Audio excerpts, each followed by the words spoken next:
Remember the first ever Z-A tease we got? Way back in the February 2024 Pokemon Presents? Remember how the first thing we saw was the word confidential stamped on what appeared to be some kind of classified paperwork, complete with concealed words? Well, it turns out this might have been the biggest hint towards the real plot of Legends Z-A and what's really going on in Kalos. Yes, the real nature of this game might have in fact been under our noses the entire time. Today's video is about what I consider the absolute strongest theory I think we have for the plot of Legends Z-A. I'm very excited to get into this with you today, but before we do, please show some love to today's video sponsor, the incredible award-winning Frith Chronicles series, which was actually inspired by Pokemon. You can find the Amazon and Audible link to these amazing books down in the description below, so if you're looking for your next big read, go ahead and check them out now. Now back to the video. You see, since the very beginning of the Pokemon series,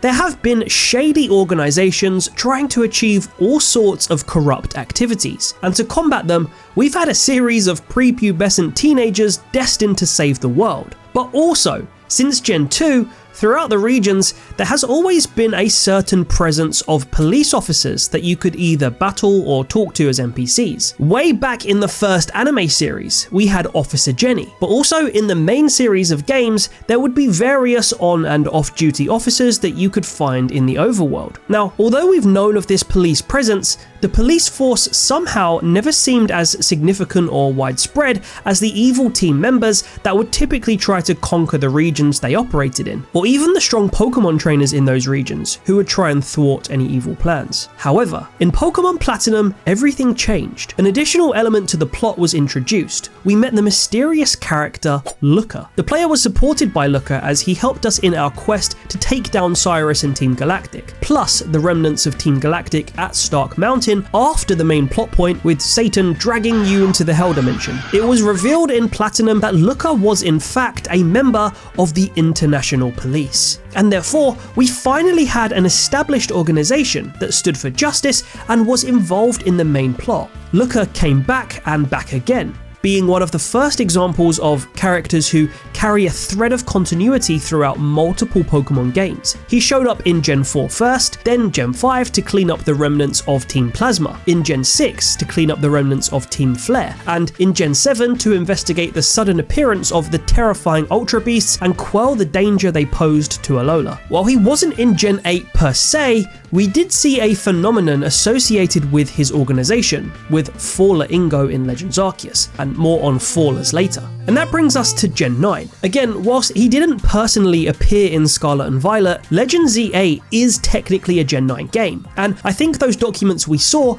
are either International Police documents or, more likely, documents from Quasartico Inc. that the International Police have got their hands on. And I think Pokemon Legends Z-A is effectively an entire game largely about the International Police investigating something weird going on in Lumio City. Now, a quick shout out to this comment from my last video, asking me to cover a theory about Annabelle, by the way, and we'll get onto her involvement in all this later. And shout out to TyranitarTube, who did a really cool discussion video on this topic as well. These two things got my brain juices flowing. So don't hesitate to leave a comment if you have any cool ideas. And whilst you're there, if you don't click the subscribe button, I will literally send the International Police to your front door. Now, we know a few things about the backdrop of Legends Z-A. We know that it takes place in a modern Kalos region. We know that the 3,000-year-old man AZ, who was essentially the main plot point of X and Y after slaughtering two armies with a war-ending weapon, is now casually running a hotel from Lumio City. We know that there is an urban redevelopment plan going on in the city orchestrated by Quasartico Inc. to harmonize the existence between people and Pokemon. And we know that at nighttime, the city transforms into a dangerously hostile environment with a rich backstreet battle culture, otherwise known as the tournament, the Z-A Royale. So how do the International Police fit into this? Well, we have a few options. Number one,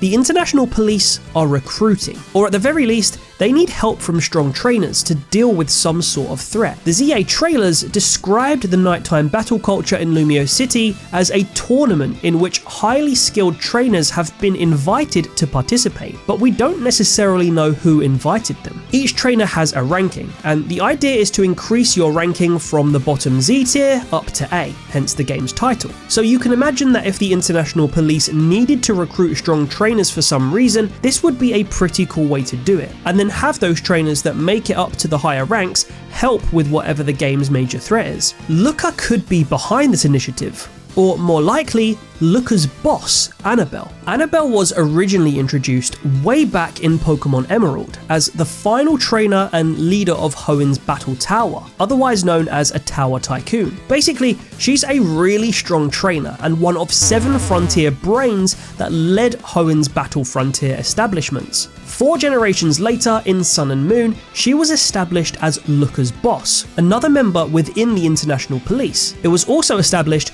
that 10 years prior to the events of Sun and Moon, she washed up on the shore of Alola with very few memories beyond the fact that she came from Hoenn and that she was a strong trainer. Due to strong energy that was radiating from her, the International Police established that she was most likely a faller. This is typically a label given to someone who has been through a wormhole. We don't know why she ended up going through a wormhole at some point between the events of Emerald and Sun and Moon, and neither does she. But we do know that the International Police do use fallers as bait to attract Ultra Beasts, who are drawn to their energy. Now, if you think about it, the whole point of the Battle Frontier is to gather some of the region's, or even the world's, most powerful Pokemon trainers to one place, in order for everyone to test themselves, to get stronger and participate in tournaments. Annabelle herself is a ridiculously strong trainer, and even uses legendary Pokemon like Raikou, Entei, and Latios. So with her combined history, you can see how she could be complicit in some sort of International Police program that seeks to find strong trainers, in this case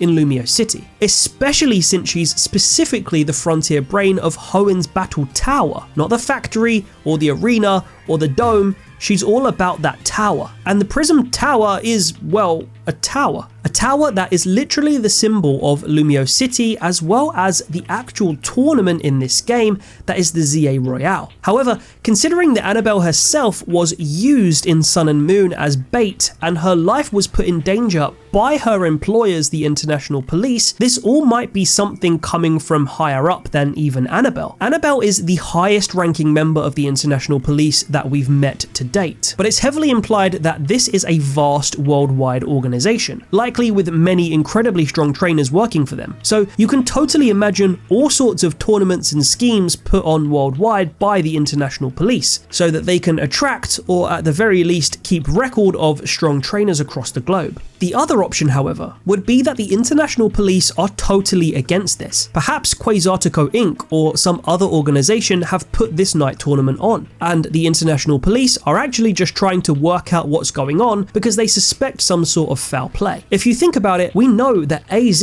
whose hotel we're staying at as the main character, is essentially a mass murderer, albeit thousands of years ago. AZ used the ultimate weapon to first revive his dead Floette that was killed in the war, and then to kill everyone on both sides of the war, and in the process, both he and his Floette were granted eternal life. Whilst his Floette was disgusted by this, and he was estranged from his Floette for millennia, they were finally reunited at the end of X and Y. But just because his Floette eventually forgave AZ for his sins, that doesn't mean an organization like the International Police would also be so forgiving. It's very possible that they want him locked away. So it could be that AZ, who, despite being a mass murderer, is very big on the bonds between people and Pokemon, is the one behind the urban redevelopment plan to foster the harmony between people and Pokemon, using Quasartico Inc. as the poster boys. He could be doing this so that a war like the one that he witnessed never happens again. And maybe the International Police don't like the fact he's doing this. So we have a few options when it comes to where this plot could go. But let me also take you to the official cover art of Legends Z-A. I spoke about this left forearm when this artwork was originally revealed, and I said I thought this could be someone important. Well, I now think it's Looker. The sleeve looks to be a definite match to his trademark trench coat, but more interestingly, if this is Looker, he now has a Mega Ring. Looker historically was never a strong trainer. He did have a partner Krogunk in Pokemon Platinum, but when he appeared in X and Y, it's implied that his Krogunk died at some stage between the events of Platinum and the Kalos story. The person who initially tells us this is Emma. And Emma could be another incredibly important character. You see, when Looker sets up his Looker Bureau in Lumio City in Pokemon X and Y, he asks for a mission report from the player in a Lumiose alleyway, but the conversation is interrupted by an Esper. It turns out the Esper was actually playing with a young homeless girl called Emma, who we find out has no family and has lived in alleys her whole life. When Looker discovers this, he swears to be her guardian and invites her to live in his office so that she doesn't have to live on the streets. Throughout the X and Y postgame, Emma and Looker develop a father-daughter-like bond, and she even feels guilty about being a financial burden on him. But Looker assures her that they can get by. Nonetheless, she gets a job at a nearby cafe, but it turns out the cafe is a front for a remaining member of Team Flare called Xerosic. Xerosic has manufactured an incredibly dangerous piece of technology in the form of a bodysuit called Essentia, which allows him to have complete control of whoever wears it whilst they are unconscious, as well as overriding Pokeball technology, morphing into other identities, and granting the wearer superhuman reflexes. He puts Emma in the suit and uses her to commit a series of crimes, but this scheme is eventually thwarted by Looker and us, the player. But by the end of the X and Y postgame, Xerosic resigns to defeat, and Looker declares he must leave Lumio City to continue his work. Emma is heartbroken, but Looker declares her the new head of the Looker Bureau. Interestingly, a seemingly apologetic Xerosic, who is about to voluntarily go with Looker into custody, then gifts Emma the very suit he used to control her with, along with all 8 of his Pokemon. Emma is later seen reflecting on everything that happened since she met Looker, calling all of those she encountered her friends, the player, Looker, and even Xerosic. Now, something tells me this is and was always meant to be the prologue of Pokemon Z. Emma's story doesn't seem over. In fact, it seems like it's only just begun. And if we again look at the artwork, people have been speculating that this trainer could be her, just a bit more grown up now. Interestingly, if this is Emma, she appears on the opposite side to Looker, battling against his side with a mega Pokemon of her own. We might assume that Emma has been honouring her role as head of the Looker Bureau for the last 10 years, operating within Lumiose with Looker's vision intact. However, we don't really know what happened to her when Looker left. She evidently felt like Looker was her father and was devastated when he left. So maybe she saw that as a betrayal and a sense of abandonment in her life yet again. Maybe she has even continued her contact with Xerosic, developing all kinds of new tech to achieve her goal. And without a true present guidance figure, who knows if she's managed to keep her morals intact, or if she might have gone off the rails slightly. She might even have developed the Looker Bureau